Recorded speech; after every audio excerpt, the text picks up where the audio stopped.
Let me show you something that keeps me up at night. Silver just hit $86.62 per ounce. That is the all-time high. That is a level we have never seen in modern history. And if you look at the structure of this market, if you understand the mechanics of how exchanges operate, and if you study what happened just 3 weeks ago when the CME hiked margins by 15%, because based on historical exchange behavior, regulatory patterns, and the stress levels visible in the banking system, there is a price level somewhere between $90 and $100, where the Chicago Mercantile Exchange faces a choice: let the market run and risk a systemic event, or halt trading to protect the clearing system.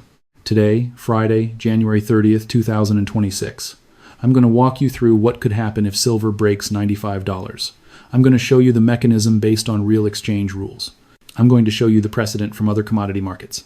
And I'm going to show you why, even if they halt trading on the CME, the Shanghai premium and physical market dynamics make this different. This is not a prediction that it will happen tomorrow.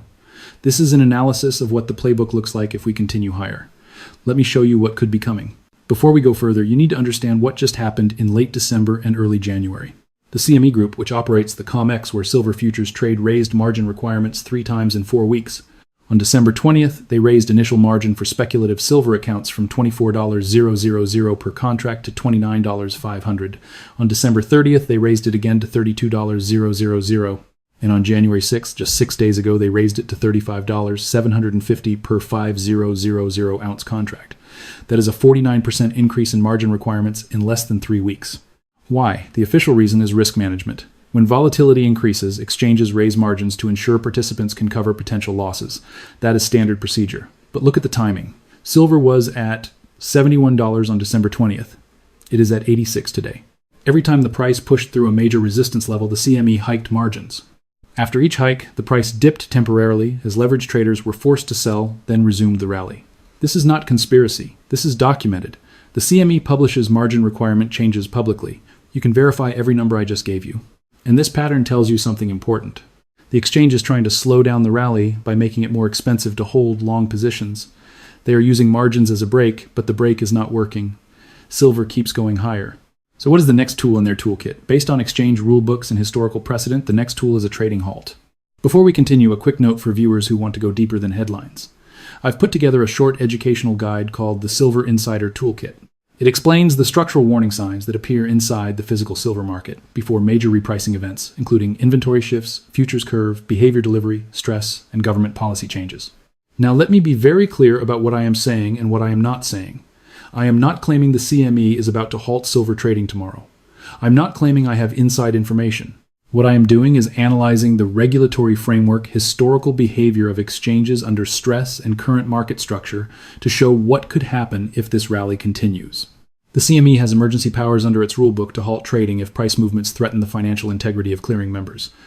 That language appears in Chapter 4, Rule 432 of the CME Group rulebook. It gives the exchange broad discretion to impose a cooling-off period if volatility is deemed a risk to the clearing system.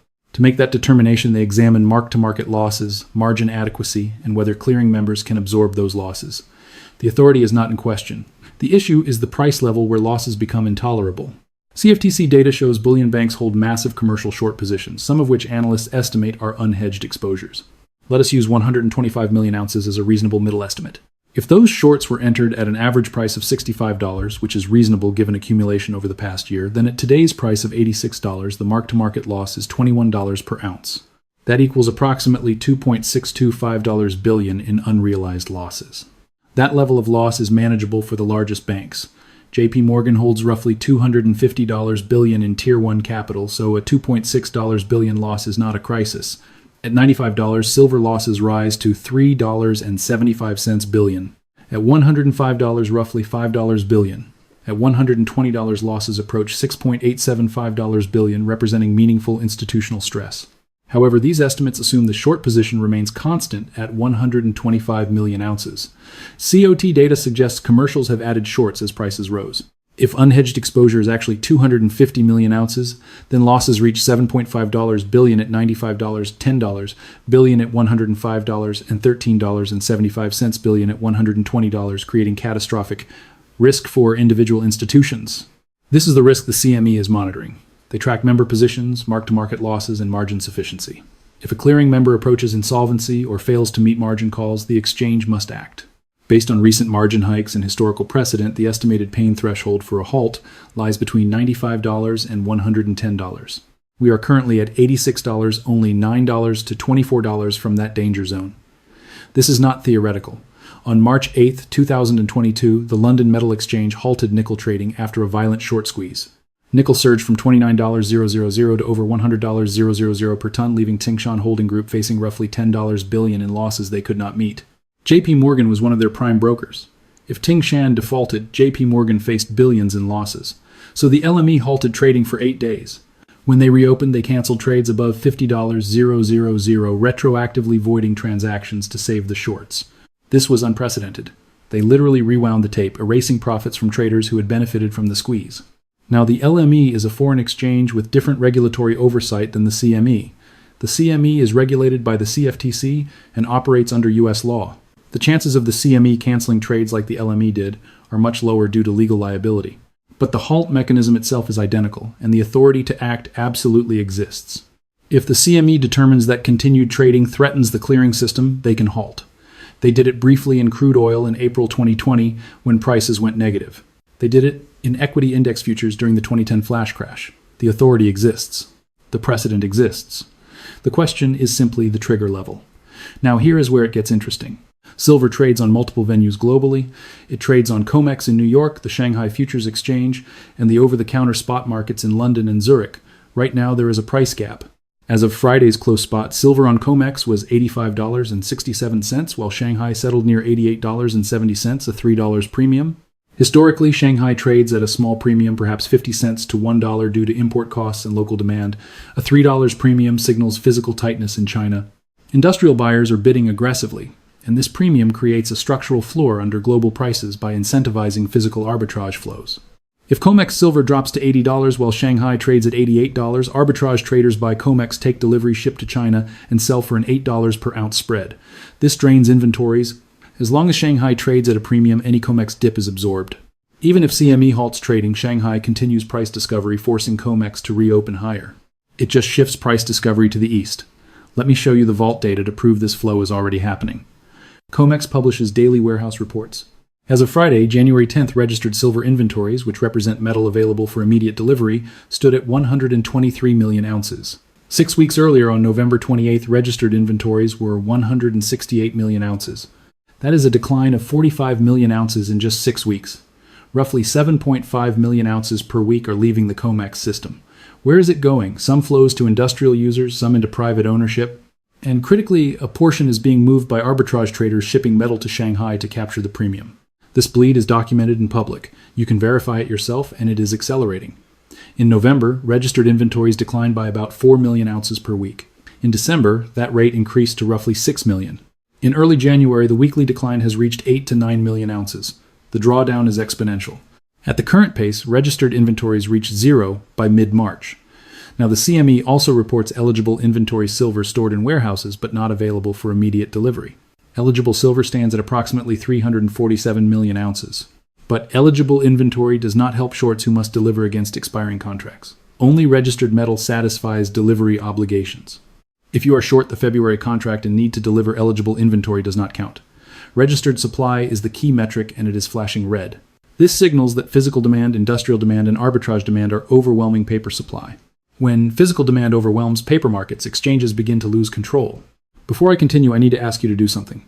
If this analysis is valuable, if understanding exchange mechanics and the Shanghai Premium helps you make better decisions, subscribe to this channel. I am not pumping silver with hype. I am explaining regulatory frameworks, exchange rules, historical precedent, and public data honestly. Now let me continue. Let me show you what could happen if silver hits $95 and the CME decides to halt trading. This is a scenario based on precedent, not a prediction. Imagine it is Monday morning, January 20th. Silver closed Friday at $94. Over the weekend, geopolitical tensions escalate. When Asian markets open, silver gaps to $97 in the first hour.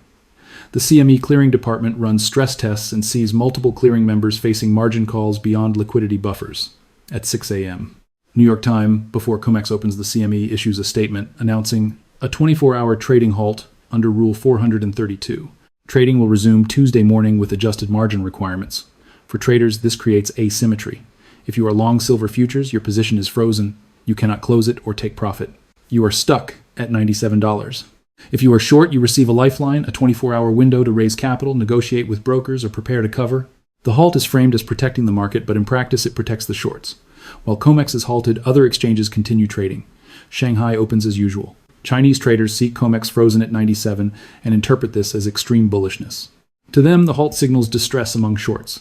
Shanghai opens higher, reflecting uninterrupted price discovery. By Tuesday morning, Shanghai trades at 102. This creates a serious problem for the CME. If COMEX reopens at 97, arbitrage traders instantly buy COMEX contracts and sell Shanghai futures, locking in immediate profits. This would drain COMEX vault inventories within hours. To prevent that, the CME must reopen prices near Shanghai's prevailing level.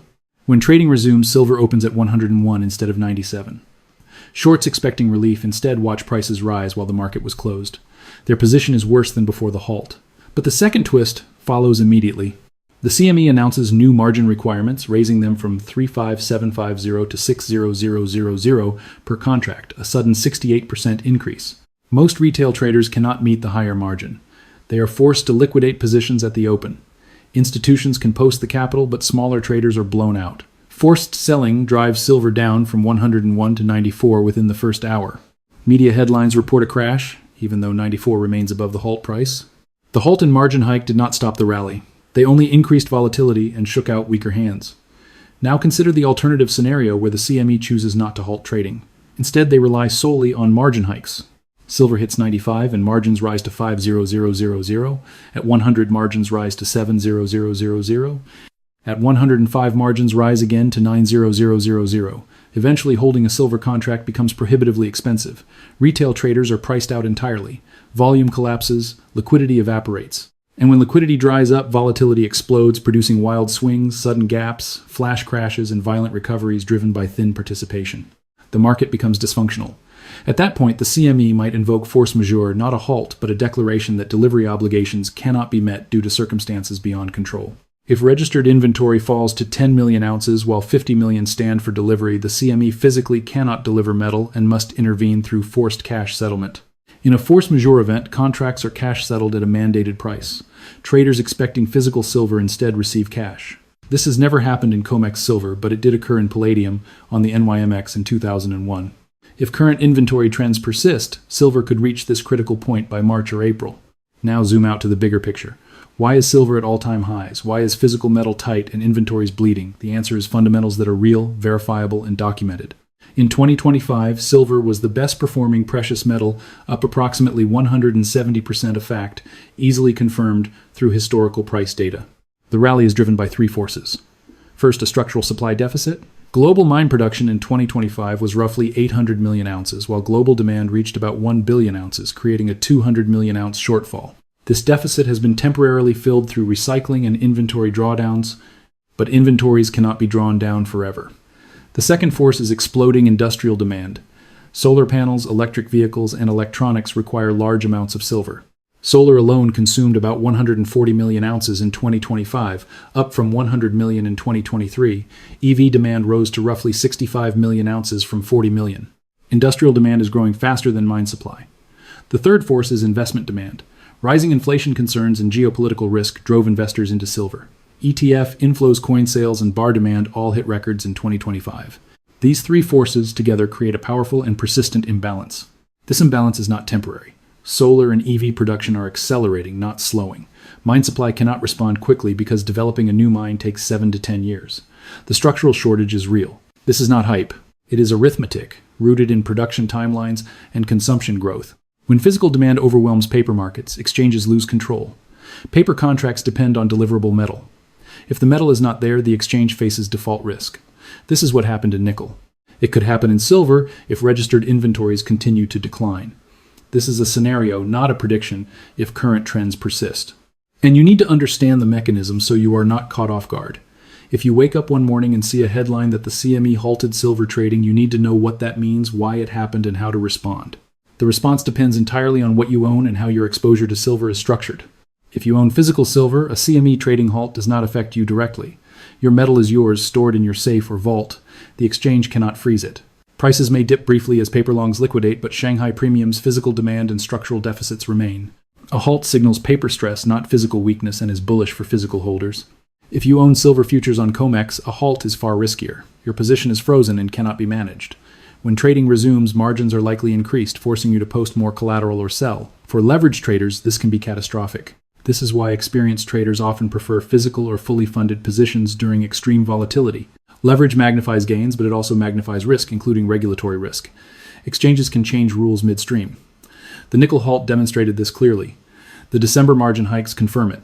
If you trade futures, understand that the exchange controls the rulebook and can move the goalposts at any time when stress rises. Now consider what happens to the Shanghai premium after a hypothetical CME HALT. Today, Shanghai trades roughly $3 above COMEX. Historical evidence from other commodities shows that when Western exchanges halt, Asian prices often rise. During the nickel HALT, Shanghai prices climbed because Chinese buyers needed supply regardless of London's closure. The same dynamic applies to silver. Chinese solar manufacturers, EV producers, and electronics firms require silver continuously. They will keep buying on Shanghai even if COMEX is halted. If COMEX halts at 97 and Shanghai rises to 105, the premium expands to $8, forcing COMEX to reopen near Shanghai's price. The halt does not cap the price. It delays discovery and shifts it east. As long as physical demand in China remains strong, Western paper interventions lose effectiveness. The physical market now leads. For decades, New York and London set prices. Today, Shanghai sets the floor and Western markets follow. That is the structural shift underway. Now, let me outline a potential timeline over the next 4 to 8 weeks. This is scenario analysis, not prediction. At 86, silver is already at all-time highs. If momentum continues, prices test 90 and then 95. At 95, the CME likely hikes margins again, causing a brief dip that is quickly absorbed by physical and arbitrage demand.